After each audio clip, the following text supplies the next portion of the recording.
Let's talk about the Islanders, the state of the Islanders, and the team that he's joining right here. Certainly some off-season shakeups. They hired Matthew Darche as the new GM. What a seat he just got to fill, right? You get the #1 overall pick? Perfect. Take this kid. And that's what he did. He took Matthew Schaefer with that first overall pick. They also traded Noah Dobson to the Habs for 2 first-round picks, signed Jonathan Drouin in free agency, and re-signed a couple of players there at the bottom of your screen. When you think about the New York Islanders and this season, they capped Patrick Waugh as the head coach as well. What do you make of the Islanders? What do you think their outlook for this season is? I mean, there's a lot of ifs. There's a lot of guys that need to step up, especially in the forward group. There's a lot of guys that need to have bounce-back years or need to find their game that they had. Matthew Barzal is one of them. Matthew Barzal needs to have an enormous year. But when you look at this lineup, there's a lot of potential here to be very good. I like the pickup of Emil Heineman.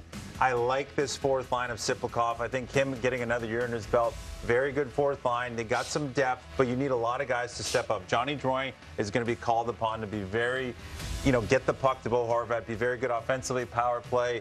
And Anthony Duclair, which, had some struggles with Patrick Roy, is going to have to find his footing on this team. But if they can put the pieces together, I feel like it's a team that can maybe surprise some people early on in the season.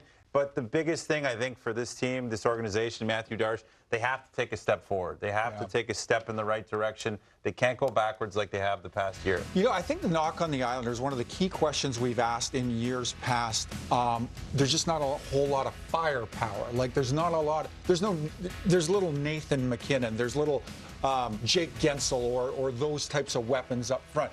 But I will say this. They may not be more dangerous, having kind of transitioned now through the summer, given the additions, but I think they're deeper. I think Drouin makes them a little deeper. And you look at the way they're built kind of down the middle. Horvat, Barzal, JP Pajot, and Cizikas as a fourth liner. They're a little sturdier up front. So maybe not more dangerous, but they are pretty deep. And to your point, if this is a group that can have 6 or more guys really have strong, even career years, there's a path for this group. Especially when you've got the kind of goaltending you do in Sorokin. There is a path for this group, but it's going to require a good-sized handful plus of guys to have really solid seasons. But I think they're headed in the right direction. And it remains to be seen. What a job Matthew Darche has done, though, coming in early. It's been a big shoes to fill, and he's done just a commendable job early on, putting this team in the right position to make some waves. And hopefully, the coaching staff here can get the best out of these guys. It would be a high bar to come in and have the impact in your first year, like Hudson has had last year for the Montreal Canadiens. And I'm focused on Schaefer. That's a hard performance to hit, or hard baseline to hit. But if he could do substantially close to what Hudson was able to do in this past season, again, there's another real shot in the arm in an organic way for this Islander squad. Time will tell on that front, and like we said, everybody rooting for Matthew Schaefer no on question. the island.